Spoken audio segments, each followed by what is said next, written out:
Bonjour chers auditeurs de l'ODJ Média, notre chroniqueur de l'ODJ, Noureddine Batige, partage son avis et sa réflexion, dans un article qu'il a intitulé « Impact du conflit au Moyen-Orient sur l'offre mondiale de pétrole », qu'on écoutera ensemble dans ce podcast. Notre journaliste ouvre sa réflexion de la manière suivante. Les 3 scénarios de risque perturbateurs de la Banque mondiale.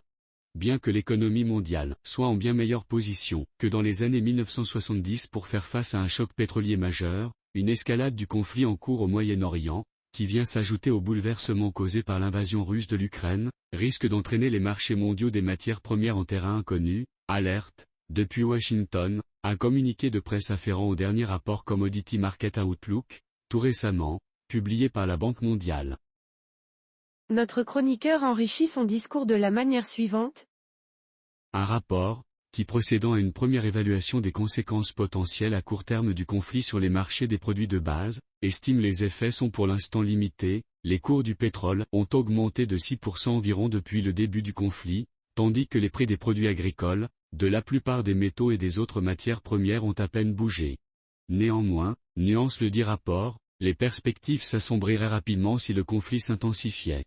Aussi, retient-il à ce titre, 3 scénarios de risque qu'il décrit ainsi et dont les impacts dépendraient du degré de perturbation des approvisionnements en pétrole. Selon un scénario de perturbation limitée, l'offre mondiale de pétrole serait réduite de 500 000 à 2 millions de barils par jour, ce qui équivaut à peu près à la diminution observée lors de la guerre civile en Libye en 2011.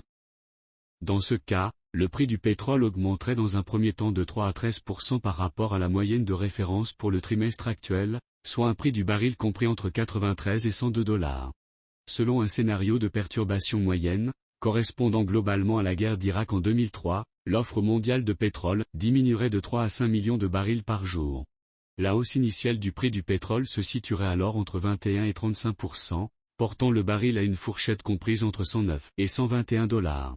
Enfin, selon un scénario de perturbation majeure comparable à l'embargo arabe sur le pétrole en 1973, l'offre mondiale de pétrole se réduirait de 6 à 8 millions de barils par jour, provoquant une hausse des prix de 56 à 75% dans un premier temps, soit un prix compris entre 140 et 157 $ le baril.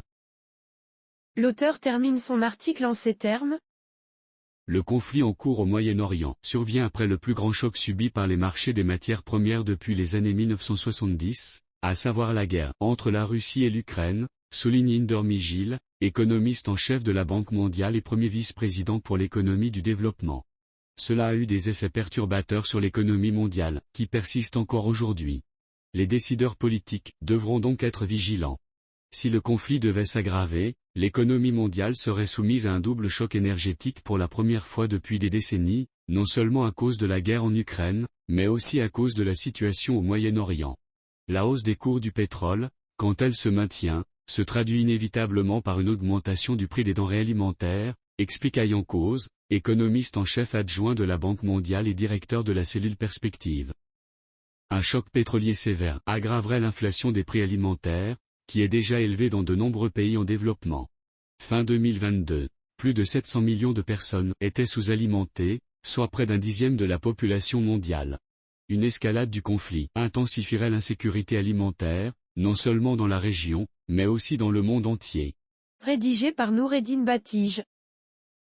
Merci d'avoir écouté ce podcast de l'ODJ Média. N'hésitez surtout pas à nous suivre sur nos réseaux sociaux, Instagram, Facebook, TikTok, LinkedIn et Twitter. Alors, on se dit au prochain podcast de nos chroniqueurs de l'ODJ, et à très bientôt.